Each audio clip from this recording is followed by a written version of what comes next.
Assalamu alaikum wa rahmatullahi wa barakatuh. Dear viewers, today we are interviewing the Honorable Prime Minister of Pakistan, His Excellency Mr. Imran Khan.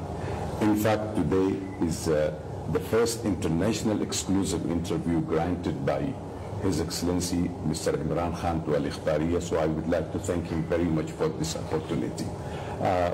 Today also we are going to speak with a very legendary leader who has a vision, who has struggled for more than 22 years for the sake of New Pakistan. He will be speaking about New Pakistan, how he looks on his relationship with Saudi Arabia, who is going to visit, how he is going to tackle the multiple crises facing Pakistan. So thank you very much, Mr. Prime Minister, and we are welcoming you once again. Thank you. Look forward. Excellency, look forward to the interview. Yes. Excellency, in fact, I would like to begin with the question of the hour. Who is Imran Khan? Is he a very prominent cricketer, or is he known for the behind the world finest cancer hospital, or he is a leader who struggled 22 years to bring Pakistan to the new vision and new Pakistan we would like to know. Can you please, Excellency, enlighten us that who is Imran Khan? Imran Khan is an ordinary human being who had big dreams. So an ordinary person who dreamt big, who thought big, and then who struggled to get to achieve his dreams. And each time there was a setback in my life, I learned from my bad times. So I never got demoralized by bad times, but I learned from them, because failure is the best teacher. So who is Imran Khan? Is a man who started off with big dreams in cricket, learned how to struggle in cricket, how to win and how not to be demoralized by losing. And then seeing my mother's pain with cancer, decided to build a cancer hospital. And so after my cricket, I built the hospital. And then I decided that I wanted to, the Pakistan I grew up and I wanted to see, it was no longer the Pakistan was not heading in that direction. So then the next struggle came to change Pakistan. And the word New Pakistan is actually the Pakistan which the vision of our founding fathers. My great role model was Quaid-e-Azam Muhammad Ali Jinnah. He was the greatest leader of not just Pakistan, in my opinion. He was the greatest leader of the 20th century. And the Pakistan our leader dreamt of, and then our ideological leader, the great Iqbal, the philosopher poet, the reason why they wanted Pakistan was not the Pakistan which evolved and which became a country heading in the wrong direction. So hence I went into politics. And so 22 years struggle in politics, and here I have an opportunity now to fulfill my dream. So power is only meant for a purpose, and so the power I have is now to achieve my last dream, which is to see Pakistan as a humane, as a state which is justice, a state where there is meritocracy, an Islamic welfare state. Very good. But Excellency, I totally understand that the Honorable Prime Minister is very transparent, very direct in his approach. Do you think that during the 5 years of your tenure, you can solve the century-long multiple crises which faces Pakistan? Look, let me just say, as a Muslim, yes, when we pray 5 times a day, we only ask one thing from Allah. and we ask Allah to show us the way of those He has blessed, not the ones who've gone astray. So all the Almighty asks us is to seek that way. And, success is not in our hands, it's in Allah's hands. All He expects us to do is to struggle in that way which He has commanded us. And so all we are going to try and do is to change the direction of Pakistan, put it on the road which this state was meant to be. And I repeat, it was meant to be a just and a humane society. So this is what we are going to try and do. We will change the way Pakistan is run. We will change the mindset of people of Pakistan. And there are two ways we'll do it. One, we will lift up the bottom 50% of the population. Rather than make the rich grow richer, we will bring people out of poverty, very much like what China has done. China's greatness is that it has taken out of poverty 700 million people in the last 30 years.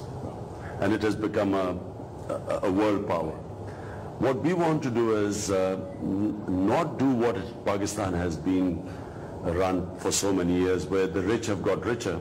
We want to raise the poor people, the deprived people of Pakistan. We want to raise their standard of living. So we fundamentally differ from the way the Pakistan has been run before. So that's number one. And number two, we want to make Pakistan a country where we invest in our human resources. We spend money on our human beings rather than on infrastructure. Once you develop your human beings, they themselves invest in infrastructure. So the key is their health, their education, clean drinking water, give them justice. So that's the number two thing. And number three is build strong institutions. Countries are built on institutions. So the West is ahead of the Muslim world is because the West has strong institutions. The state institutions are strong, and the individuals are not above the institutions. And unfortunately in our country we have weak institutions, and weak institutions means that the individuals are strong. So for instance, in a country like Switzerland, in the Scandinavian countries, you don't even know who their prime minister is, because the institutions are so strong. People come and go, but the country stays on top. Unfortunately, in our countries, we suffer from we've suffered from colonial rule, and then we are evolving countries, evolving democracies, and so therefore we have weak institutions. And so apart from spending money on our human beings, we will develop strengthen state. It seems, that this proactive local diplomacy has been reflected by the new vision of the new Pakistan, a proactive foreign policy. So we have monitored the movement of the foreign Pakistani policy.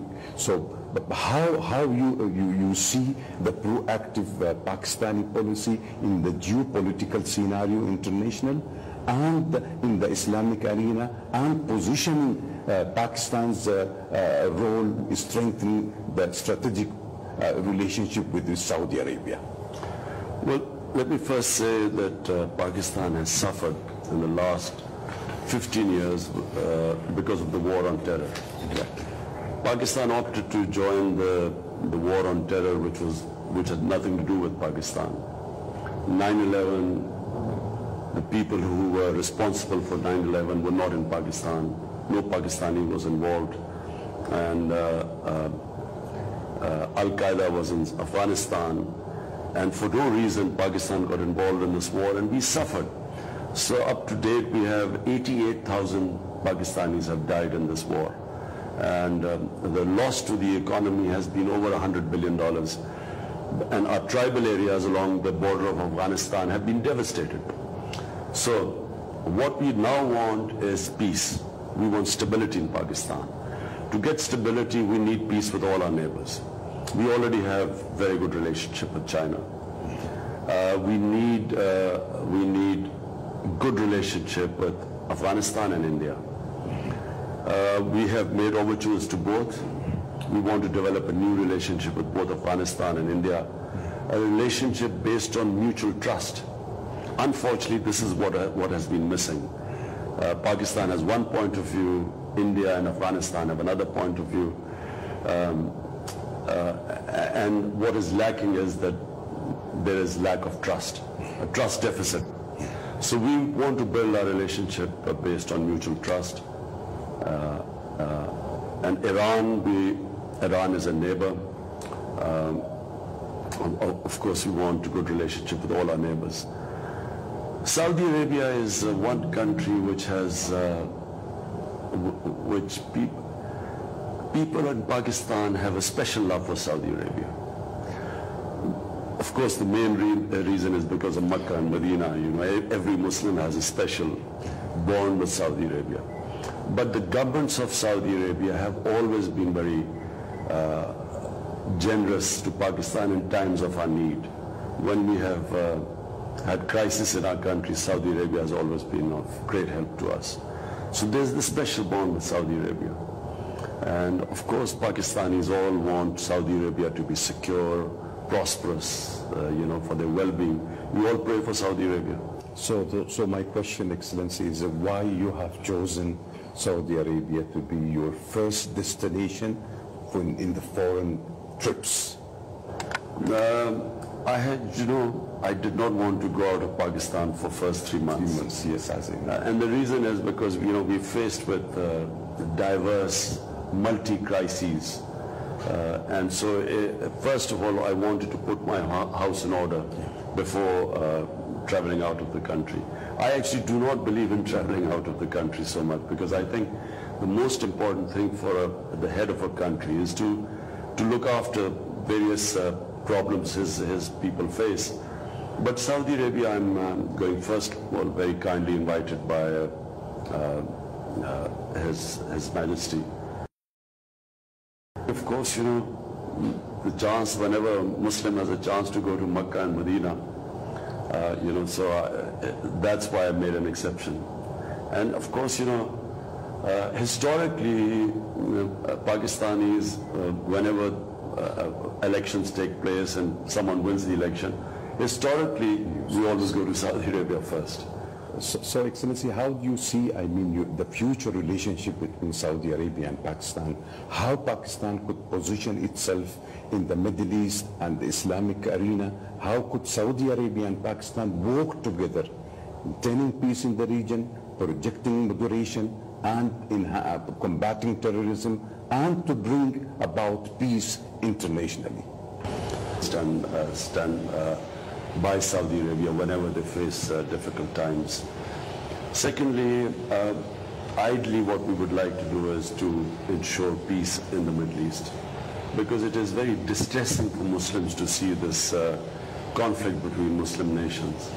I mean, if you look at the Muslim world right now, and you look Libya, and then you see Somalia, and then you see Syria, what's going on there, and then Afghanistan, Pakistan too, but Pakistan, fortunately, we have controlled our terrorism here. So, we would like peace in the Middle East, and therefore we would like to play the role of conciliator, getting, the Muslim world together. This would be our main effort. And then Yemen, Yemen is also, if need be, if we are required, we would like to play a positive role there. Also can bring countries together. Pakistan is emerging now, economy, Saudi Arabia already having 2030, especially in the economic.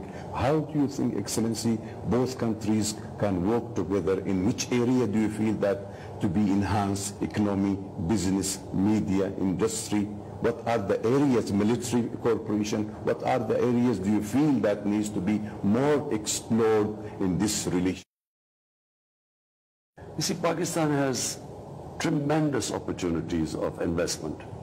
And Pakistan has more potential than probably any other country in this region.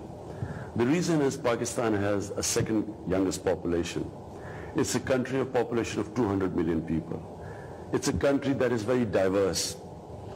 one of the things no one really knows about Pakistan is that it has 12 climates, 12 climate zones, because Pakistan has the highest, from the highest to the sea, it has the steepest gradient, so which means different climate on every step. We have from alpine climate, to temperate mountain climates to actually tropical climate. 12 climates? Yes, 12 different climate zones. So every climate, every month, we can say? No, it means that on a different height there is a different climate. Okay. And so from north to south it changes. So Pakistan has of producing anything. We can produce any fruit, we can produce any vegetables because of this diversity we have. Then it varies from east to west. It has very fertile land, and we have huge mineral wealth which is mostly lying untapped, coal reserves, copper, undiscovered gold reserves, but various other jewels, minerals. Problem Pakistan has had so far, the reason why we cannot exploit our potential is because of poor governance. The reason why countries are poor is not because of lack of resources, because of poor governance. So we really need to work on our governance system. And once and this is our biggest, when I say improving institutions, strong institutions means strong governance. And when you have good governance, you then attract investment. So the reason I did not want to leave Pakistan for 3 months, and I will stay most of the time in Pakistan, I will not travel, because we need to fix our governance system. Once the governance system starts working, Pakistan would probably be one of the best countries for investment. Simply because it's a 200 million population, one of the youngest population, which means it has the engine for growth, provided, as I say, we fix our governance system. So Saudi Arabia will inshallah offer great opportunities for investment in Pakistan. Do you see, Excellency, do you see any scope of Saudi Arabia, investing in China-Pakistan Economic Corridor, CPEC? CPEC is one of the greatest opportunities which allows people to invest in Pakistan. CPEC connects Pakistan from the sea right up to China. And all along the way there will be industrial zones which will be a great opportunity for people to invest. So and in future, and inshallah, once peace comes in Afghanistan, then the same road will connect Pakistan to Central Asia, because the CPEC then can also go through Afghanistan to Central Asia. So this whole area is a game changer. Is where the future is. Yes. It has huge markets, and inshallah one day if relationship improves with India, then you have huge Indian market on one side, you have Chinese market, you have Central Asia. So Pakistan is sitting, the geostrategic position of Pakistan is such. Sir, I felt you are speaking, when you spoke about the Middle East, from suffering, and I can feel that in your voice. The Middle East has been under a heavy crisis to a sectarian war. Going on in Syria and Iraq and Yemen and Lebanon. Pakistan itself has faced a proxy war from within. So how do you see Saudi Arabia and Pakistan working together to enhance peace and to move towards a better free zone, free of violence, free of sectarian, free of war? Saudi Arabia is a pivotal country in the Muslim world. And one of the reasons, of course, is because of the power Saudi has, but because of oil reserves and the strength, the financial strength. But equally because of Makkah and Medina there. So all Muslims look, it's like a center for the Muslim world. So therefore, Saudi Arabia can play a big part, and we would like to become a player also in ending these conflicts and getting people together, because this clearly benefits the enemies of the Muslim world. And if we can play a part in putting out these fires. Excellency, Saudi Arabia, in fact, unfortunately was under attack by Houthi militia, missile. and they were also trying to attack the Holy Haram. How will your government respond if there is an attack on Saudi Arabia, which has the two holy land? This is a stated position of all our governments in Pakistan, that we will not allow anyone to attack Saudi Arabia. We will stand by Saudi Arabia. But I can just say one thing, that all conflicts can be resolved through political dialogue. I mean, you could look at Afghanistan. The conflict in Afghanistan is now 16 years it's been going on. And for a long time, people like me kept saying that there is no military solution in Afghanistan. And we were branded as pro-Taliban or Taliban Khan. But now everyone realizes that there is only one solution in Afghanistan, and that's a political solution. And I feel that every conflict has a political solution. Because this military dimension, I'm not a believer in military solutions. I don't believe this world is meant for military solutions. Excellency, Pakistan is a founder member of the Islamic Military Counter-Terrorism, which is based in Riyadh. This initiative has been adopted by His Royal Highness, the Crown Prince Mohammed bin Salman. How do you see the role of Pakistan in that context? Well, it's Pakistan probably is, no country in the world can give such expert advice on countering terrorism as Pakistan. What Pakistan faced, the sort of terrorism Pakistan faced, I'm not sure many countries would get out of that situation. I mean, there were times when we were having on a daily basis, we were having massive suicide attacks all over the country. And it was peaked in 2013, it sort of peaked the amount of terrorism. And yet our intelligence agencies, and I must say, the more I cannot praise my intelligence agencies enough. They, along with the Pakistan security forces, they achieved what very few countries could have achieved. So Pakistan has this unique experience, and it can probably advise countries how to tackle terrorism. But at the same time, the second track has to be a political dialogue too. Yes. Because conflicts eventually, like look at IRA in Britain, the Irish Republican Army. After, 30, 40 years, eventually they came down to political dialogue and the conflict was resolved. So I always feel that apart from counter-terrorism, conflicts are resolved through political dialogue. That's it. Excellency, I mean, how do you see the reforms undertaken by His Royal Highness, the Crown Prince Mohammed bin Salman, under the Vision 2030? You have praised, in fact, the anti-corruption drive launched by His Royal Highness. How do you see this vision, and do you feel that there is similarity in New Pakistan vision and Vision 2030, honestly? Well, obviously we praised the anti-corruption drive in Saudi Arabia. Corruption is the main reason why countries remain poor. I keep repeating that countries do not remain poor because of lack of resources. They become poor because of corruption. What corruption does is not just that the money that is supposed to be spent on the people of a country is taken out of the system and sent offshore accounts. That's one reason. But a bigger reason is that in taking the money out, in indulging in corruption, you can only make money from a system by destroying state institutions. So a lot more damage is done by corruption when, to be corrupt, they destroy state institutions.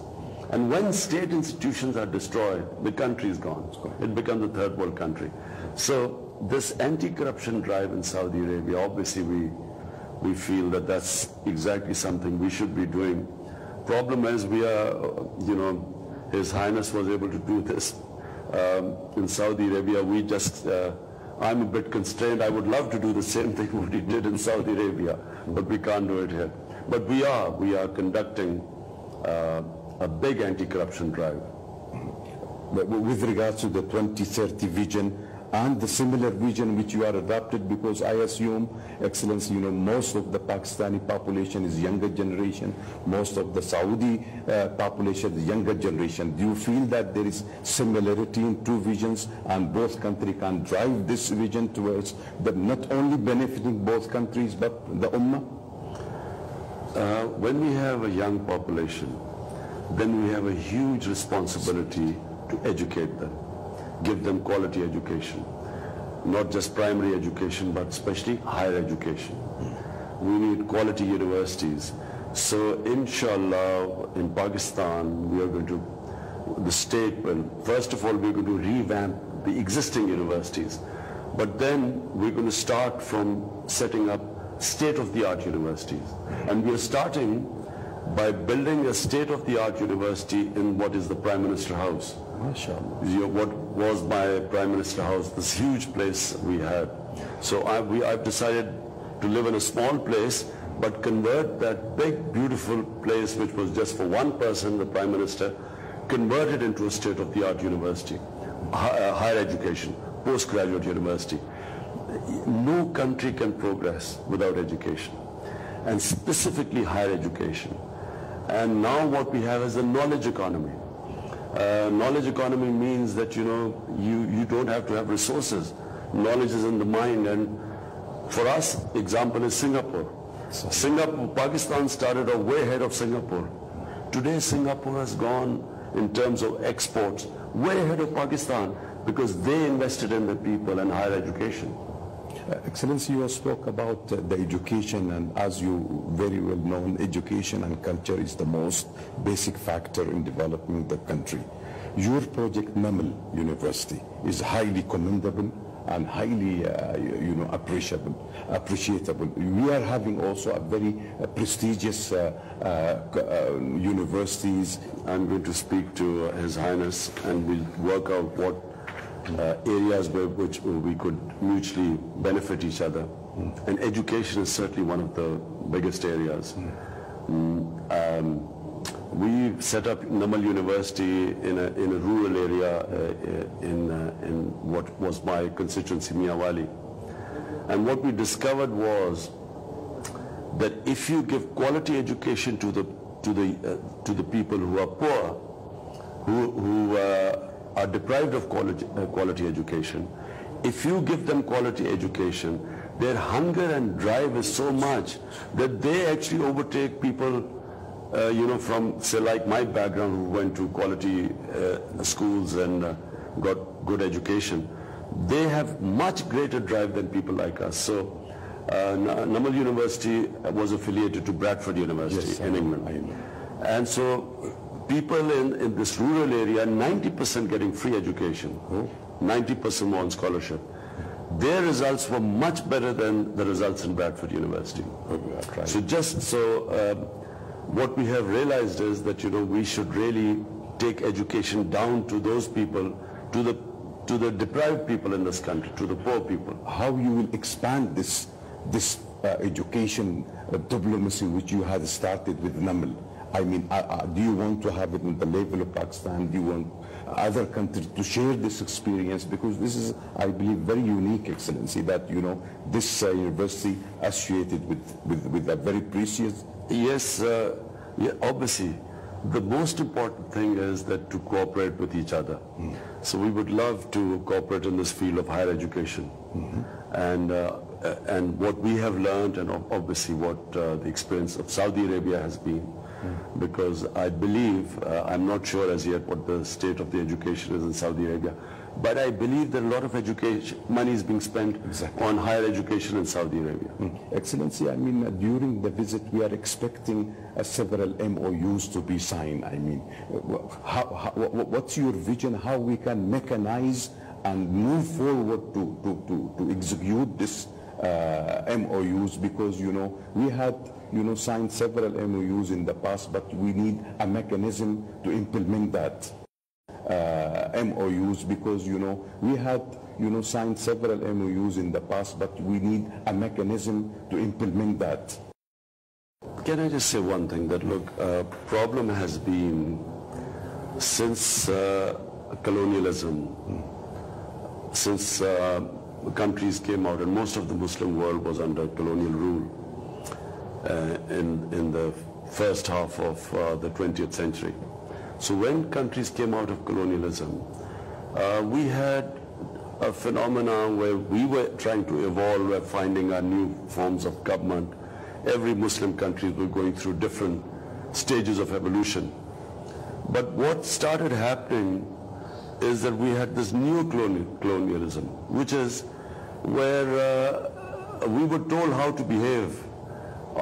We were in the name of human rights and other issues, worrying about the state of women in the Muslim world. Somehow the Western countries tried to dictate to Muslim countries how they should conduct themselves, what culture should they have, what was right, what was wrong. And this was new colonialism. In fact, it was cultural imperialism. Exactly. And countries don't evolve when another culture is superimposed on another nation. Countries grow when their own culture, looking around the world, taking influences from other countries, but organically it grows from the roots are embedded in their own society. So that's how countries evolve throughout history. But when you superimpose another culture, it causes cultural chaos in a country. And it actually causes problems within societies. So Muslim, fundamentalism, what is called fundamentalism, is basically reactionaryism. It's Muslim societies reacting to other cultures which are superimposed on them. And they react to it, to what is called pseudo-Westernization. West evolved through its own history, its own culture. And to expect Muslim countries to adapt Western ways of life without it connecting with the Muslim culture and Muslim history, it causes chaos, it causes stress, and it causes reaction. So I am a strong believer that the societies must evolve within their own culture and their history and their religion.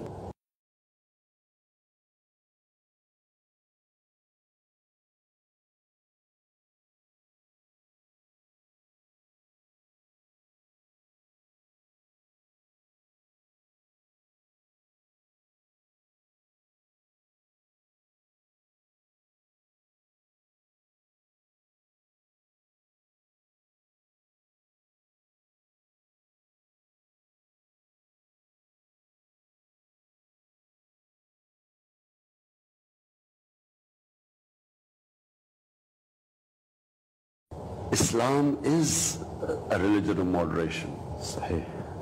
Islam throughout, if you look at history, Islam was probably the most moderate of all religions in the sense that other communities for centuries lived in Muslim societies and lived with religious freedom. Relative, I'm saying everything is relative. So if you look at Muslim history, look at the history of Spain, when the Muslim rule in Spain. So there was, enlightened Muslim rule. They allowed other religions, and the Quran specifically states that you cannot force anyone into religion, the verse of the Quran. What the Netherlands cartoons, this is a very important subject that has not been addressed by the Muslim leadership. You see, the Jews have successfully told the world that because the Holocaust causes so much pain to the Jewish people, quite rightly they say that do not talk about that subject. Do not bring on your own interpretations because it gives us pain. And the Western world understands that. But the Western world does not understand that the pain it causes the Muslims when they pass derogatory comments about our Holy Prophet, peace be upon him, or when they start attacking our holy book, the Holy Quran. And it is a failure of the Muslim world, Muslim leadership, because we have not been able to explain to the Western world why it hurts us so much. because the way the Western people look upon religion is completely different to the way we look upon religion. Excellency, what is your message to the more than 2 million Pakistani expatriates in Saudi Arabia? I understand that the Prime Minister of Pakistan is giving very importance to Pakistanis living abroad. What is your message to them, and what message you are bringing from the 200 million Pakistani population who give you a vote to the Saudi nation? Well, firstly, the people, Pakistanis who work abroad, I feel bad sometimes because we have not been able to create the conditions in our own country for them to find employment in your own country. It's very difficult for people to go abroad, leave their families behind, then work, all they do is work very hard, labor there, work hard to feed their families here.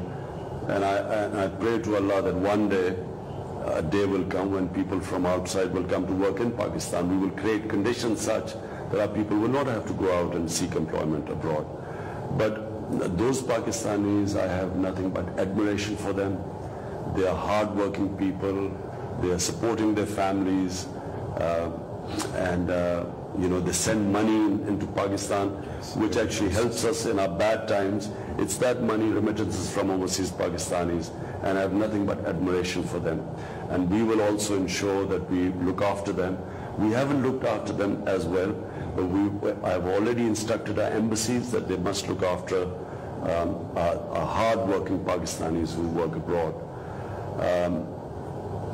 To the Saudi people of Saudi Arabia, just a message that we have people in Pakistan have love for people of Saudi Arabia, and we will always remember, I repeat, we will remember that Saudi government has stood with us during our bad times. Yes. Excellency, other than politics, do you have time, Excellency, to read? Last question. Yeah. I have to go. Yeah. Do you have time to read? Do you have time to spend some time with family under the prevailing situation? I was told you are fully occupied 24/7. Well, since the election took place, so I didn't have much time for my family. And then since we have come into power, I haven't taken one day off because we have coping with all the various issues Pakistan is facing. But I always thought that the first 3 to 4 months would be very tough, given what Pakistan faces, the different crises we face. But I see good times ahead after that. I think Pakistan as a country, people are very strong here. And as I keep repeating, one thing we need to fix, our governance. And then things will become easier for me to spend more time with my family. Thank you very much. Viewer, that's all for today.